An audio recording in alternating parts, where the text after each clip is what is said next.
اسلام یہ کہتا ہے کہ جب آپ لین دین کرو تو انصاف پر مبنی لین دین کرو، ڈنڈی مت مارو۔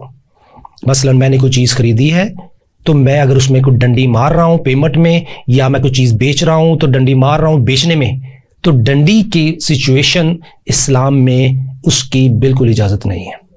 ڈنڈی مارنے والے اور ملاوٹ کرنے والے اسلام کا، مسلمانوں کا حصہ نہیں ہے، کیونکہ یہ اتنا سخت گناہ ہے۔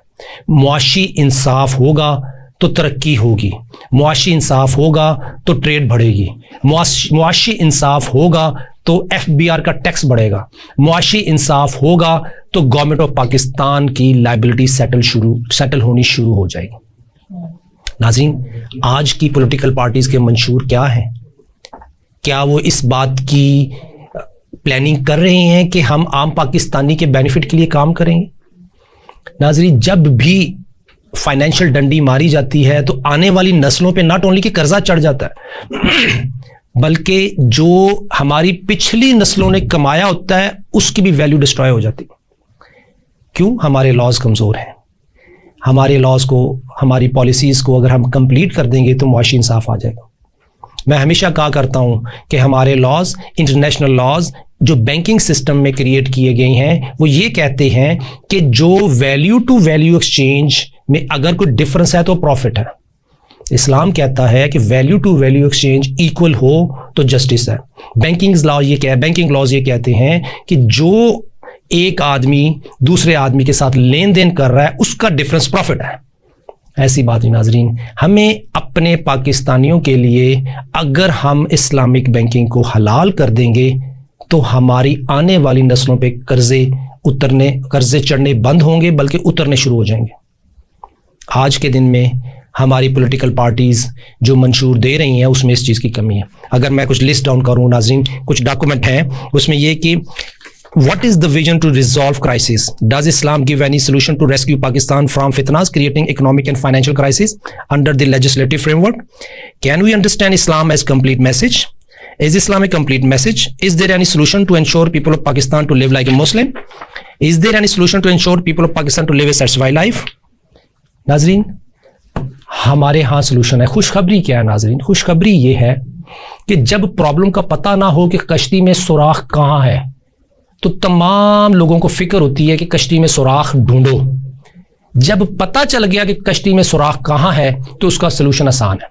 میں آج مثال دیتا ہوں ناظرین آپ کو کہ میرے ایک وکیل صاحب سے بات ہو رہی تھی تو ان کو بات سمجھانے کے لیے میں نے بتایا ان کو کہ جی 10 لاکھ روپے اگر ایک جج صاحب نے اپنے بچے کے لیے سیو کیے تھے 1990 میں، ازیوم کرتے ہیں 10 روپے کا ڈالر ہو تو $1,00,000 کمائی کی ایک حلال طریقے سے پینشن کمائی، جینون ٹریڈ کی ایک پاکستانی نے وہ 10 لاکھ روپے اپنے بچے کے لیے بچایا جو $1,00,000 تھا۔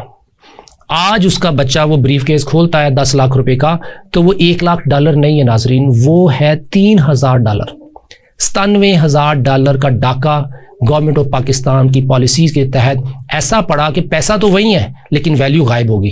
ناظرین، یہ بھی ایک ڈنڈی ہے جس میں کہ ایک دوست نے، ایک پاکستانی نے محنت کر کے کمایا تھا پیسہ، لیکن وہ $1,00,000 $3,000 رہ گیا۔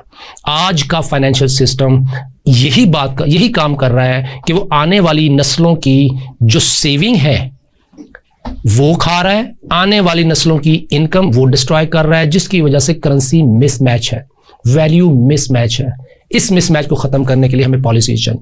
ناظرین، منشور کا صرف ایک کام گورنمنٹ کر دے کہ ایسی پالیسی بنا دے کہ جس میں حلال کام کرنا آسان ہو جائے، انکم بڑھانے کے ذرائع پیدا ہو جائے اور پاکستانیوں کی انکم بڑھا دی جائے تاکہ وہ ٹیکس پے کر کے ان ذمہ داریوں سے نجات پا سکیں۔ یہ ہے سولوشن نٹشل۔ ایک عالم دین نے مجھ سے کہا، شہزاد صاحب آپ اس کا کوئی اسلام سے ریفرنس دیں کہ آج کے دن میں کیا ہمارا دین ہمیں میسج دیتا ہے کہ کرائسس سے نکلنا ہے، اس سودی سسٹم سے نجات چاہیے، تو کیا سلوشن ہے؟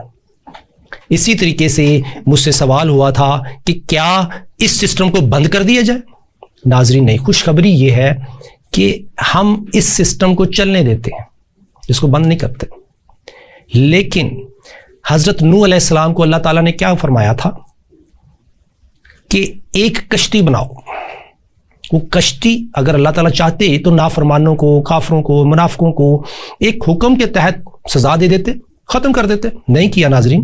اللہ تعالیٰ نے آپشن دی، اللہ تعالیٰ نے چوائس دی تمام بنی نوع انسان کو جو حضرت نوح علیہ السلام کے دور میں تھے، کہ وہ اپنی آنکھوں سے دیکھتے تھے کہ کشتی بن رہی ہے اور حضرت نوح علیہ السلام کشتی بنا رہے ہیں اور وہ کہہ رہے ہیں کہ اللہ کا عذاب آنا ہے، اس کشتی میں آ جاؤ، بچ جاؤ گے.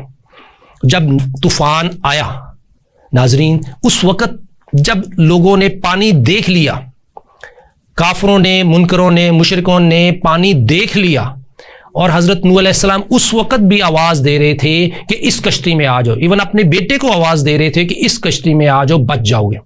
ناظرین، اللہ کا قانون ہے کہ جب بھی حلال اور حرام مکس ہوا ہوتا ہے تو اس وقت چوائس دی جاتی ہے تمام لوگوں کو کہ کس نے طاغوت کا ساتھ دینا ہے، کس نے باطل کا ساتھ دینا ہے، اور کس نے اللہ کی کشتی میں آنا ہے.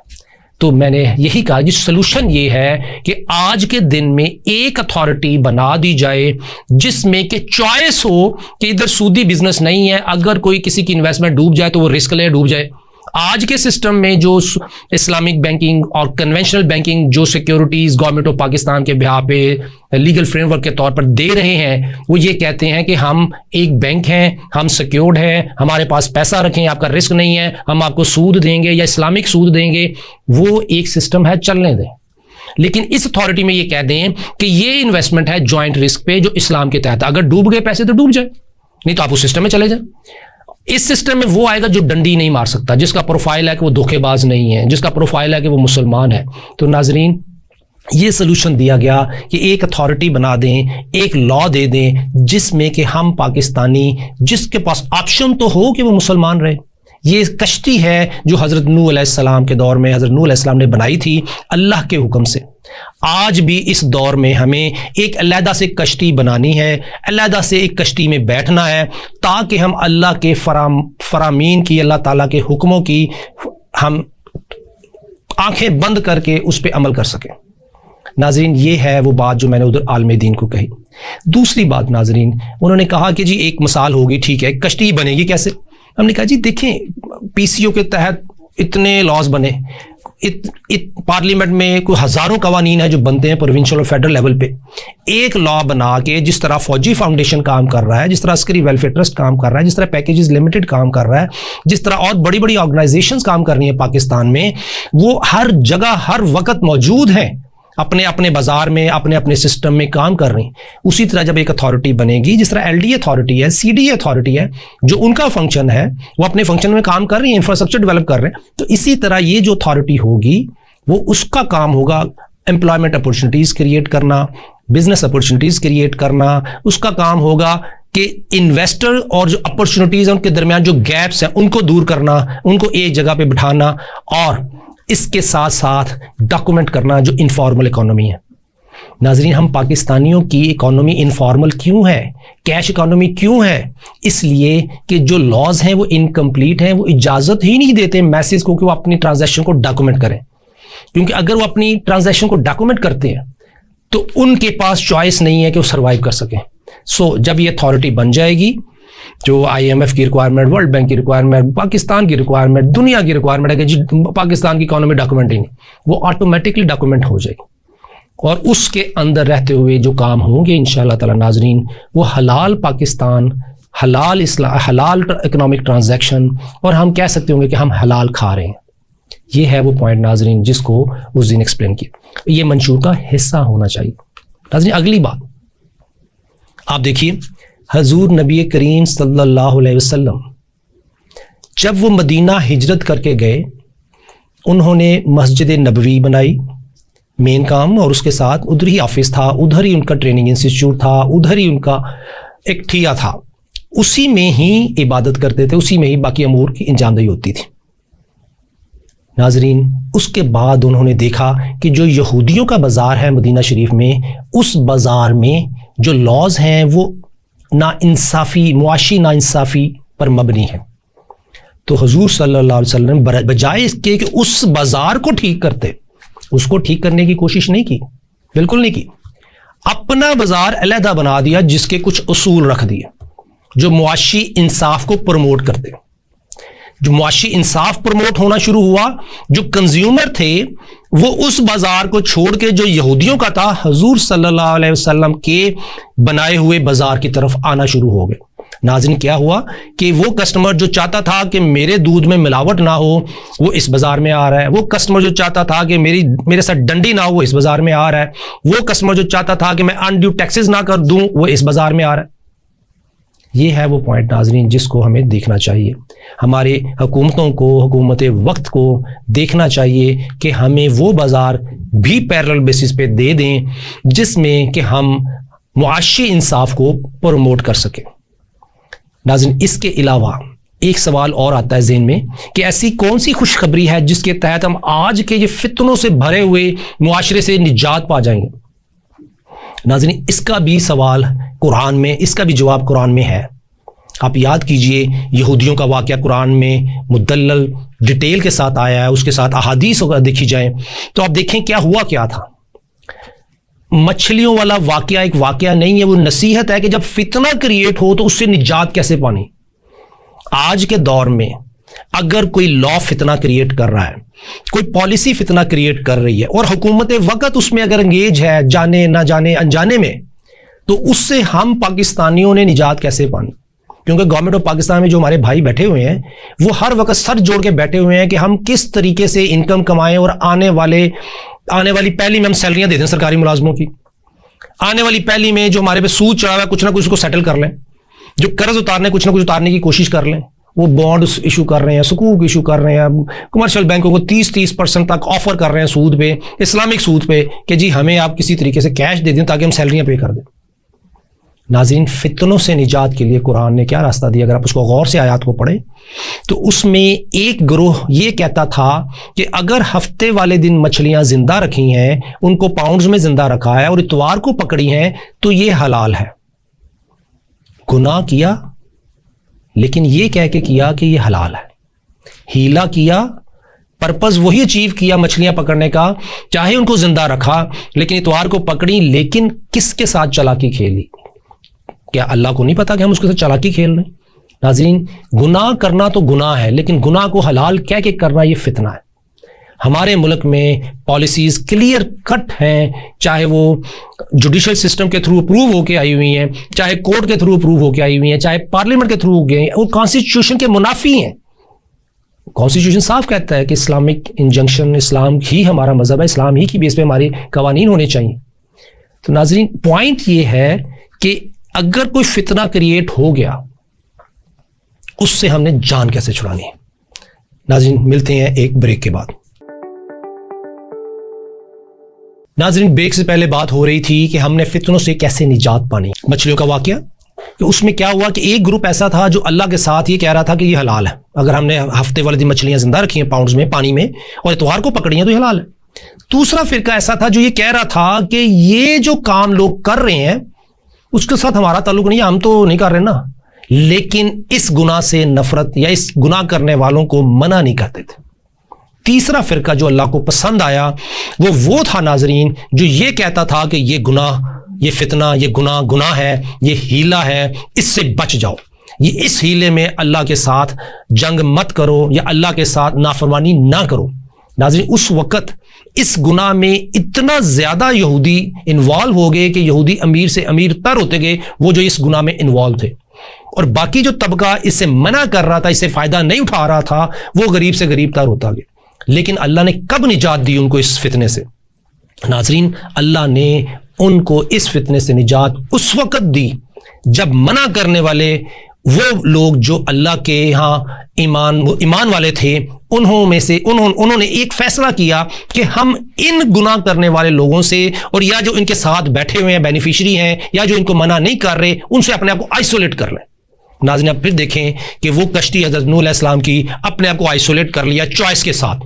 جس کے پاس چوائس ہے وہ کشتی میں آ جائے, جس کے پاس چوائس نہیں ہے وہ ادھر ہی رہے.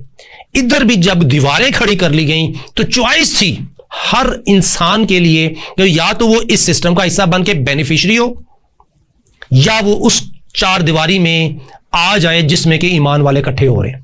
ناظرین ہمیں بھی ایسا منشور چاہیے جس میں کہ چوائس ہو ہم پاکستانیوں کے پاس کہ وہ جو آج کا فائنینشیل سسٹم ہے جس میں اسلامک بینکنگ، کنونشنل بینکنگ، مداربہ مشارکہ اور بھی جو نان بینکنگ فائنینشیل انسٹیٹیوٹ ہیں، لیزنگ کمپنیز ہیں، اور جو ٹریڈنگ انرجی سیکٹر میں کام ہو رہا ہے، ٹریڈنگ میں کام ہو رہا ہے، اس میں جو قرآن اور اسلام کے منافی قوانین کے تحت جو کام ہو رہا ہے، اس سے اپنے آپ کو آئسولیٹ کرنے کے لیے ہمیں ایک لا چاہیے، ہمیں ایک کشتی چاہیے تاکہ ہمارے پاس آپشن ہو۔ ناظرین، جس دن یہ آپشن آ جائے گی اور تمام پاکستانیوں کے پاس، تمام مسلمانوں کے پاس، پوری دنیا میں یہ آپشن ہوگی کہ جو جب چاہے اس کشتی میں آ جائے توبہ کرتے ہوئے، اللہ سے معافی مانگتے ہوئے، تو اس دن ہمیں اس فتنے سے نجات ملے گی۔ ناظرین، 2019-20 سے لے کے آج تک اور 2012, 13, 14, 15 کی جو ریسرچ پیپرز ہیں جو سبمٹ کیے ہوئے، تمام میں نے یہی ریکویسٹ کی ہے، آج کیمرے پہ بھی مجبوراً آنا پڑ گیا اپنا میسج آگے دینے کے لیے کہ ہم پاکستانیوں کو، ہم مسلمانوں کو یہ آپشن دے دیں کہ وہ کون سی کشتی میں سفر کریں۔ آج کی جو یہ کشتی جو سسٹم چل رہا ہے یا جو نیا جس میں کہ اسلامک لاز ہوں۔ ناظرین، اسی طریقے سے جو نیا بازار حضور صلی اللہ علیہ وسلم نے بنایا، ہمیں بھی نیا بازار چاہیے، ہمیں بھی نئی کشتی چاہیے، ہمیں بھی آئسولیشن آپشن چاہیے تاکہ ہم اگر مسلمان جینا چاہیں تو ہم مسلمان جئیں، وہ مسلمان، وہ ایمان، وہ اسلامی قوانین جو قرآن اور احادیث میں ہیں، وہ نہیں جو آج کل کے اسلامک بینکنگ میں بیٹھے ہوئے ہمارے وہ مفتی حضرات جو انکمپلیٹ نالج کی بیس پہ فتویٰ ایشو کرتے ہیں۔ میں ان تمام بھائیوں سے میں ریکویسٹ کرتا رہا ہوں کہ ایک کنسلٹیٹو پروسیس میں آئیں، ہم آپس میں یہ ڈسکس کریں کہ ہم نے اسلامک بینکنگ کو حلال بینکنگ کیسے کرنا ہے۔ لیکن چونکہ بینیفٹ ہیں، فائنینشیل بینیفٹ ہیں، اس لیے کہ اس سسٹم میں ان کو پروموشن ملتی ہے، اس سسٹم میں انہیں آشیرواد ملتی ہے کچھ ایسی طاقتوں سے جو چاہتے ہیں کہ پاکستان کا فائنینشیل سسٹم سود میں لتھڑا پتھڑا گندا رہے۔ ہمیں اپنے خون ہے، فائنینس ہے، جس طرح اس ہمارے جسم میں خون دوڑتا ہے، اسی طرح جو بھی اکنامک سسٹم ہے اس کا خون فائنینس ہے۔ اگر فائنینشیل پالیسیز گندی ہیں تو ہمارا خون گندا ہے، اگر فائنینشیل پالیسیز حلال ہیں تو ہم حلال طریقے سے کام کر رہے ہیں۔ ناظرین، یہ ہے وہ پوائنٹ جس میں ہم پاکستانی، ہماری آنے والی نسلیں ان فتنوں سے نجات پائیں گی۔ ہمیں اپنے منشور میں علیحدہ کشتی ضرور مانگنی چاہیے اپنے حکمرانوں سے، اور ہمیں دعا کرنی چاہیے، ہم سب مل کے دعا گو ہیں اللہ سے کہ اللہ پاک جس طریقے سے تو نے حضرت نوح علیہ السلام کو کشتی کا آرڈر دیا، جس طریقے سے تو نے یہودیوں کے دور میں آئسولیشن دیواریں کھڑی کرنے کا آئیڈیا کسی مفتی صاحب کو دیا اور جس کے نصیب میں وہ تو نے نیکی لکھی، اسی طریقے سے جب حضور صلی اللہ علیہ وسلم مدینے میں آئے تو نیا بازار بنایا گیا۔ اسی لیے ہم دعا کرتے ہیں اللہ پاک ہمیں بھی نیا بازار دے دے، ہمیں بھی وہ کشتی دے دے جس پہ ہم ایمان والے ایمان پہ رہتے ہوئے زندگی بسر کریں۔ بہت شکریہ ناظرین، اگلے پروگرام پھر ملاقات ہوگی۔ السلام علیکم ورحمۃ اللہ۔